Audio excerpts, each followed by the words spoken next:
Years ago, it was widely assumed that the vast majority of brain development takes place in the first few years of life. Back then, 15 years ago, we didn't have the ability to look inside the living human brain and track development across the lifespan. In the past decade or so, mainly due to advances in brain imaging technology such as magnetic resonance imaging, or MRI, neuroscientists have started to look inside the living human brain of all ages and to track changes in brain structure and brain function. So we use structural MRI, if you like, to take a snapshot, a photograph at really high resolution of the inside of the living human brain. And we can ask questions like, how much grey matter does the brain contain, and how does that change with age? And we also use functional MRI, called fMRI, to take a video, a movie, of brain activity when participants are taking part in some kind of task, like thinking or feeling or perceiving something. So many labs around the world are involved in this kind of research, and we now have a really rich and detailed picture of how the living human brain develops.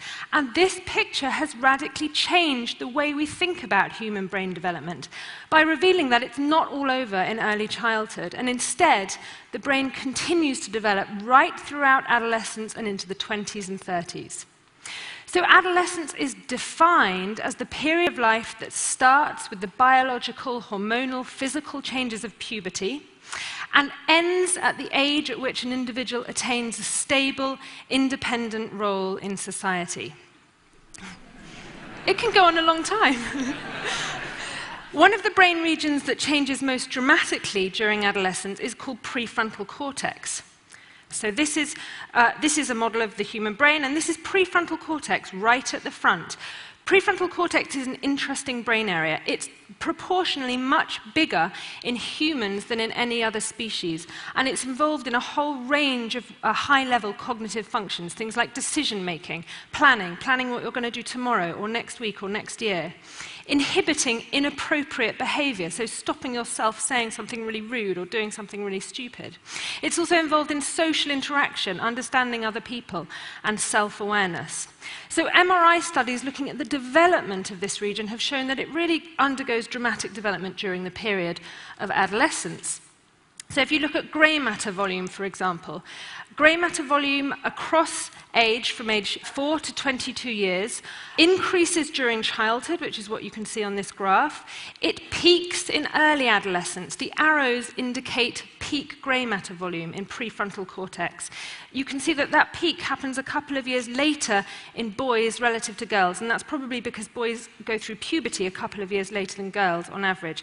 And then during adolescence, there's a significant decline in grey matter volume in prefrontal cortex. Now, that might sound bad, but actually this is a really important developmental process because grey matter contains cell bodies and connections between cells, the synapses.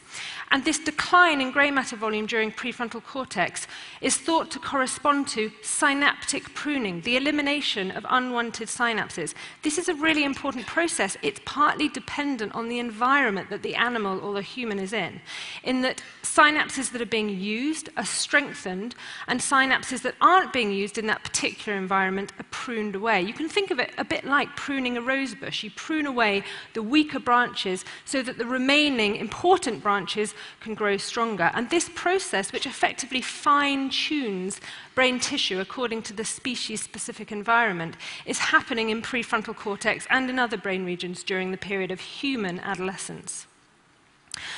So a second line of inquiry that we use to track changes in the adolescent brain is using functional MRI to look at changes in brain activity across age. So I'll just give you an example from my lab. So in my lab, we're interested in the social brain. That is, the network of brain regions that we use to understand other people and to interact with other people. So I like to show a photograph of a soccer game to illustrate two aspects of how your social brains work. So this is a soccer game. Michael Owen has just missed a goal, and he's lying on the ground. And the first aspect of the social brain that this picture really nicely illustrates is how automatic and instinctive social emotional responses are. So within a split second of Michael Owen missing this goal, everyone is doing the same thing with their arms and the same thing with their face. Even Michael Owen, as he slides along grass, is doing the same thing with his arms, and presumably has a similar facial expression. And the only people who don't are the guys in yellow at the back.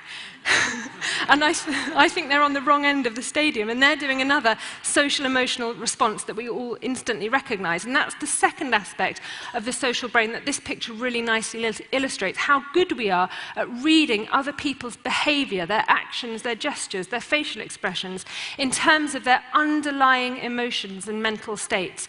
So you don't have to ask any of these guys, you have a pretty good idea of what they're feeling and thinking at this precise moment in time.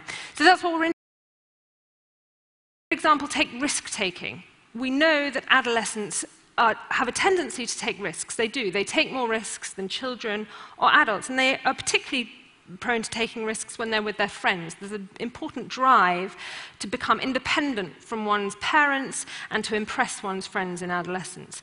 But now we try to understand that in terms of the development of a part of their brain called the limbic system. So I'm going to show you the limbic system in red in the slide behind me and also on this brain. So the limbic system is right deep inside the brain, and it's involved in things like emotion processing and reward processing. It gives you the rewarding feeling out of doing fun things, including taking risks. It gives you the kick out of taking risks.